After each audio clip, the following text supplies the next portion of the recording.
بسم اللہ الرحمن الرحیم۔ السلام علیکم۔ آپ دیکھ رہے ہیں ڈی ڈی پی انالیٹیکا۔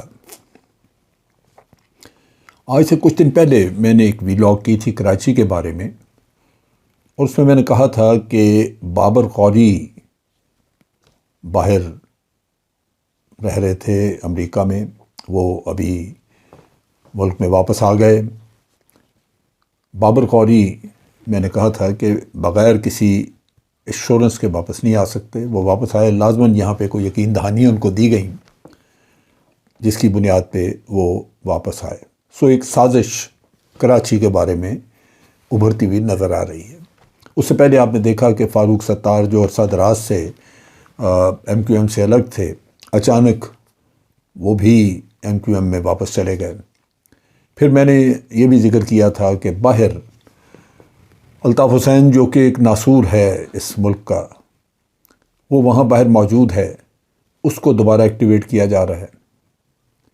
اور اسی طرح جو افریقہ وغیرہ ساؤتھ افریقہ میں لوگ بھاگ گئے ہوئے ہیں، ان کو بھی انکریج کیا جا رہا ہے کہ وہ ملک میں واپس آ جائیں۔ نیچرلی بعض لوگوں نے وہاں پہ کاروبار کر لیے ہوئے ہیں، کاروبار چل نکلے ہیں، وہ شاید نہیں آنا چاہتے، یا بعض لوگ ایسے ہیں جو کہ آنا چاہیں گے لیکن گارنٹیز مانگتے ہیں کہ ان کے کیسز ختم ہو جائیں۔ ان کے اوپر کیسز ہیں قتل و غارت کے۔ ہوا یہ ہے کہ بابر غوری کو رہائی مل گئی۔ بابر غوری 4 جولائی کو امریکہ سے واپس یہاں پہنچے، دبئی کے راستے۔ بابر غوری باہر ملکوں میں 7 سال رہے۔ یہاں پہ ان کے اوپر کئی کیسز تھے۔ سوالت مرزا کا کیس جس میں کہ قتل و غارت کی ہوئی تھی، اس نے ڈائریکٹلی بابر غوری کو مورد الزام ٹھہرایا تھا۔ اسی طرح بابر غوری کا نام جو ہے وہ اس میں بھی بلدیہ والے کیس میں بھی آتا تھا۔ کئی مقدمے تھے بابر غوری پہ۔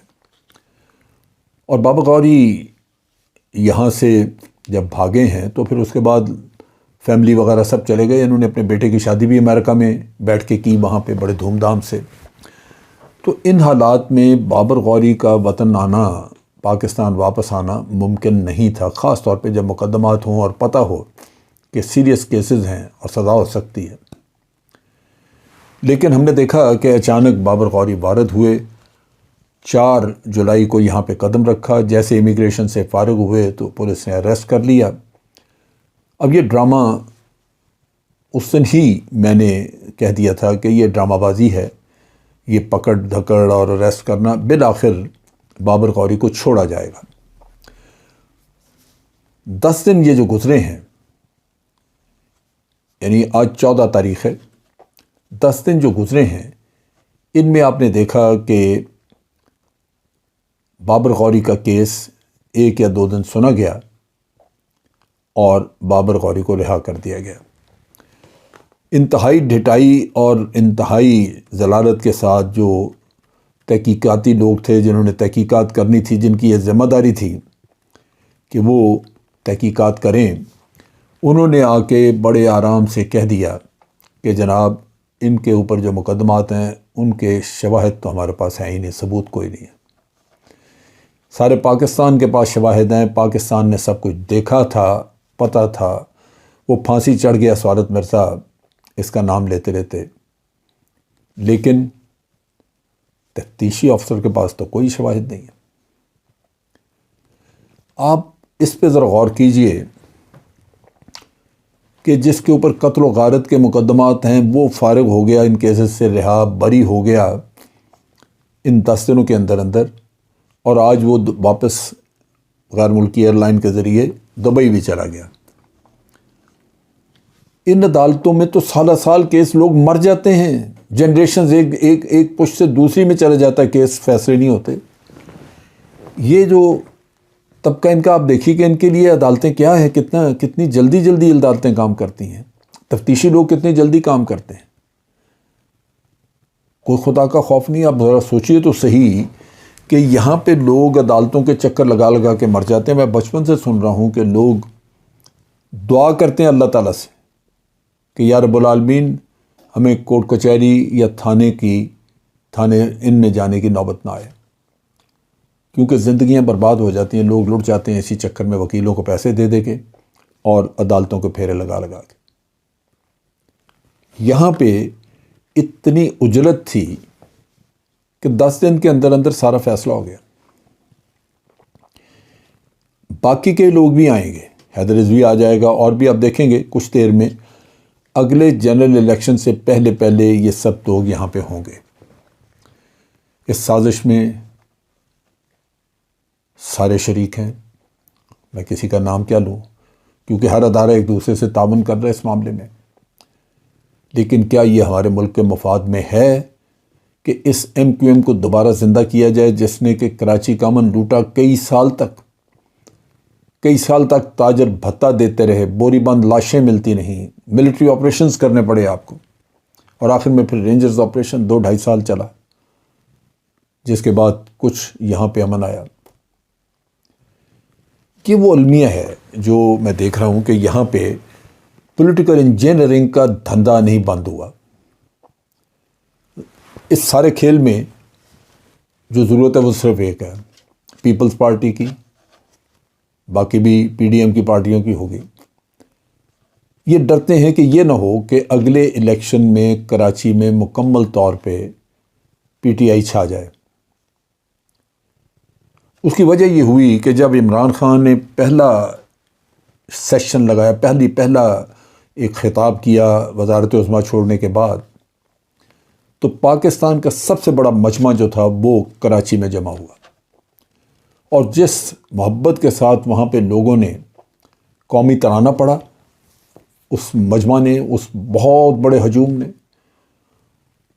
اور جس محبت کے ساتھ عمران خان کا خطاب سنا، اور پھر وہ اپنے ٹیلی فونز کی لائٹس آن کر کر کے تو اپنی وہ رسپانس دیتے رہے۔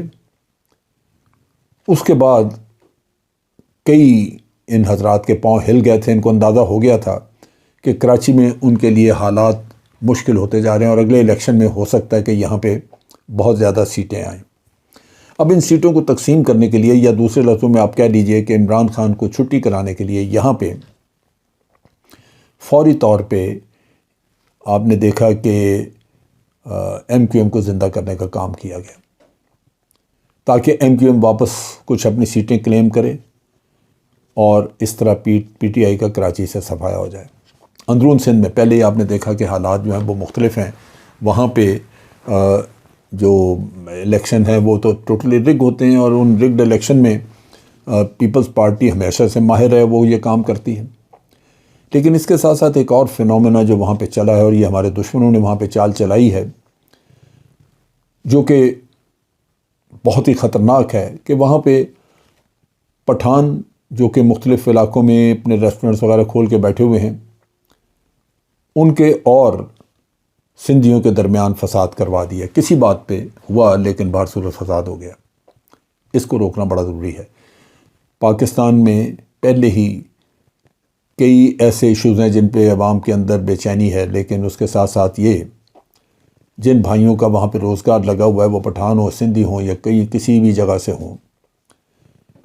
ہم یہاں دیکھتے ہیں اسلام آباد میں، میں جہاں رہتا ہوں وہاں پہ، پشاور میں جب ان علاقوں میں کے پی کے میں بڑا ٹیررزم ہوا، تو یہ بیچارے اپنے وہاں پہ چیزیں اٹھا کے ادھر آ گئے، ان علاقوں میں آ کے انہوں نے ہوٹل بھی کھولے ہیں، اپنی دکانیں بھی بنائی ہیں، کاروبار کر رہے ہیں، بے شمار لوگ ہیں یہاں پہ۔ ہر دوسری تیسری دکان جو ہے وہ کے پی کے لوگوں کی نظر آتی ہے۔ تو میں کہتا ہوں کہ اس میں برائی کیا ہے؟ کیا کے پی کے لوگ جو ہیں وہ پاکستانی نہیں ہیں؟ وہ ہمارے بھائی نہیں ہیں؟ کیا ان کا حق نہیں ہے کہ وہ اسلام آباد میں یا راولپنڈی میں آ کے تو اپنا کاروبار کریں؟ کیوں نہ کریں؟ اسی طرح سندھ کے لوگ جو ہیں وہ اگر اسلام آباد، راولپنڈی یا کہیں آ کے کاروبار کرنا چاہیں تو کوئی روک سکتا ان کو؟ یا بلوچستان سے کوئی آ کے کرنا چاہے؟ یہ وہ چیز ہے جو کہ ہمیں سب کو سمجھنا کہ یہ مٹی ہم سب کی ہے، لیکن یہ کوئی مفاد پرست وہاں پہ یہ فساد کھڑا کر رہا ہے اپنے فائدے کے لیے، کہ پٹھان اپنا کاروبار وہاں سے چھوڑ کے ادھر ادھر ہو جائیں گے، چھوڑیں گے تو کسی اور کو مل جائے گا وہاں پہ، سندھی کو۔ پہلے ہی وڈیرے وہاں پہ ظلم کر رہے ہیں، الیکشنوں میں دھاندلی ہوتی ہے۔ تو یہ میں اس لیے یہ دوسری بات بھی میں نے بتائی یہاں پہ کہ میری نظر میں یوں لگتا ہے کہ سندھ اور کراچی کا امن برباد کرنے کی کوشش کی جا رہی ہے، الیکشنوں کو سبٹاج کرنے کے لیے یا رک کرنے کے لیے۔ اس افراتفری میں آپ دیکھیں گے کہ الیکشنز کی رگنگ ہے وہ بڑی آسان ہو جائے گی کسی کے لیے. تو یہ ہمارے مفاد میں نہیں ہے ملک کے. اب اس سازش کو روکنے کے لیے چارہ جوئی کرنی چاہیے عوام کو، اہالیان کراچی کو خاص طور پہ، کیونکہ وہاں پہ بھتہ خوری اور قتل و غارت دوبارہ شروع ہو گئی تو کاروبار زندگی برباد ہو کے رہ جائے گا.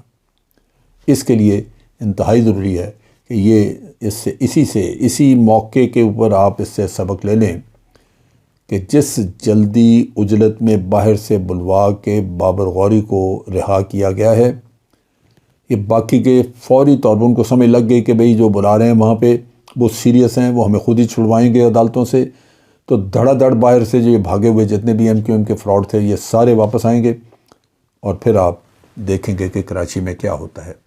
یہ انتہائی تکلیف دہ اور میں سمجھتا ہوں بڑی فکر والی بات ہے جس پہ ہمیں فوری طور پہ غور کرنا چاہیے اور اس کے لیے سدباب کرنا چاہیے. آج کے لیے اتنا ہی. افواج پاکستان زندہ باد، پاکستان پائندہ باد.